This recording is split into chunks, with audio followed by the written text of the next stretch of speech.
샬롬, 오늘의 양식입니다. 오늘의 양식은 여호수아서 7장 3절 여호수아에게로 돌아와서 그에게 이르되 백성을 다 올라가게 말고 2-3천 명만 올라가서 아이를 치게 하소서. 그들은 소수니 모든 백성을 거리로 보내어 수고롭게 마소서 하므로 아멘. 오늘 이 말씀을 가지고 올라가서 아이를 정탐하고 돌아와서에 대해서 생각해 봅니다. 정탐꾼 그들이 돌아왔습니다. 여호수아에게 보고합니다. 오늘 우리 모든 인생의 여정을 마치고 끝나고 돌아갈 날이 있습니다.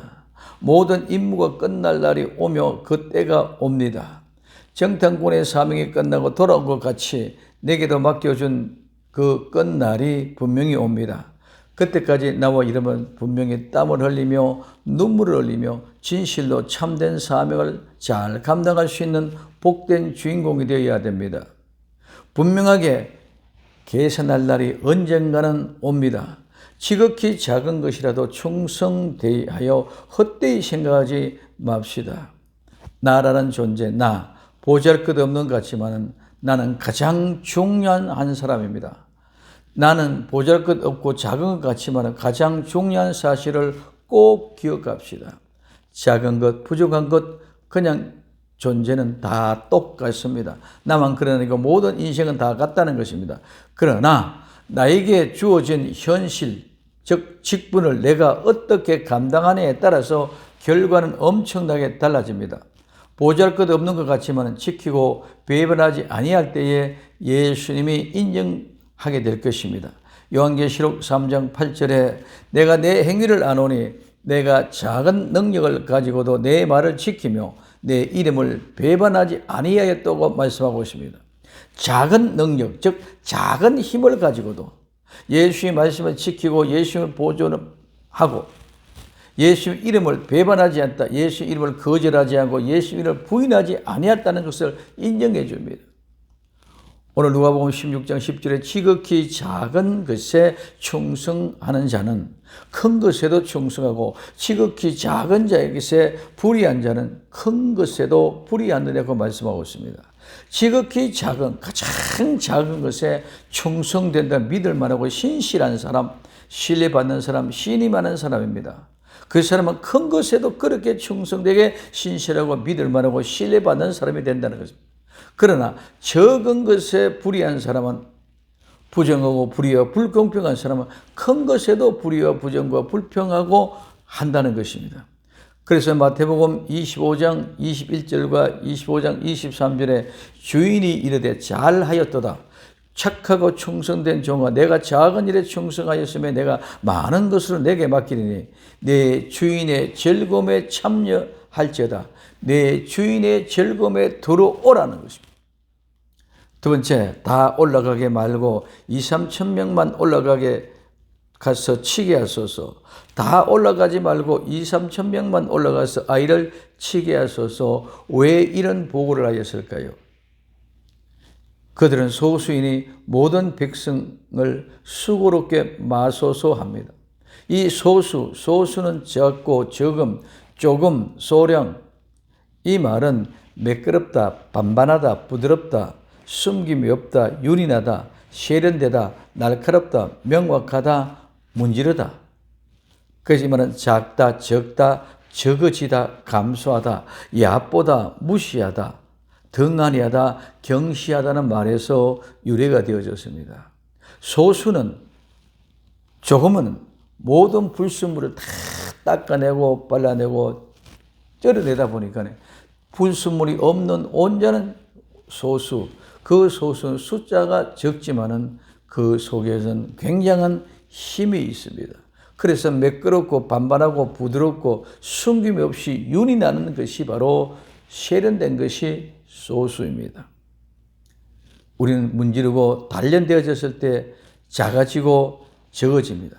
근데 세상 사람들은 그 작아지고 적어진 모습을 보고 얕보고 무시하고 등한히하고 경시합니다. 그들이 소수니 이 말은 무시하고 얕본다는 말입니다. 등한히하고 경시한다는 것입니다. 어떤 싸움이든지 즉 전쟁은 최선을 다해야 됩니다. 왜 그렇습니까? 이유는 지면 끝이 난다는 것입니다. 보잘것없다 해도 지면 끝이 납니다. 아무리 두렵고 무서워도 이기면 아무것도 안 해지면 지면 끝이 납니다. 골리앗과 다윗의 전쟁도 마찬가지입니다. 골리앗은 다윗을 적답고 무시하고 얕보았습니다. 그러나 그들은 패함으로 말미암아 블레셋이 끝장나가고 도망갔습니다. 대신 최선을 다한 다윗은 골리앗의 머리와 투구와 칼을 빼앗았습니다. 결과입니다. 특별히 우리는 영적인 전쟁, 믿음의 싸움은 더욱더 그러합니다. 진자는 이긴 자의 종이 되기 때문입니다. 사탄에게 방심하여 지면 사탄의 종이 되기 때문에 그렇습니다. 베드로후서 2장 19절에 저에게 자유를 주인다 하도 자기는 멸망의 종들이 누구든지 진자는 이긴 자의 종이 됨이라고 말씀하고 있습니다. 아담과 하와가 방심하고 아무것도 아닌 걸로 착각하고 뱀의 말을 듣고 패배하여 영원히 사탄의 종이 된 것입니다. 예수님이 건져주지 않으면 영원히 사탄의 종이 되어서 불과 유황불못으로 들어가게 될 것입니다. 성도는 최선을 다하여 조심하며 확인하며 절대로 방심하지 말아야 됩니다. 왜? 우는 사자와 같이 삼킬 자를 찾고 있기 때문입니다. 베레전서 5장 8절에 건신하라 깨어라 너희 대적 마귀가 우는 사자같이 두루다니며 삼킬 자를 찾나니. 그러므로 오늘 우리는 베레아 사람처럼 신사적으로 간절한 마음으로 말씀을 받고 상고해야 됩니다. 사도행전 17장 11절에 베레아 사람들은 데살로니가에 있는 사람보다 더 신사적이어서 간절한 마음으로 말씀을 받고 이것이 그런가 하여 날마다 성경을 상고함으로. 아멘.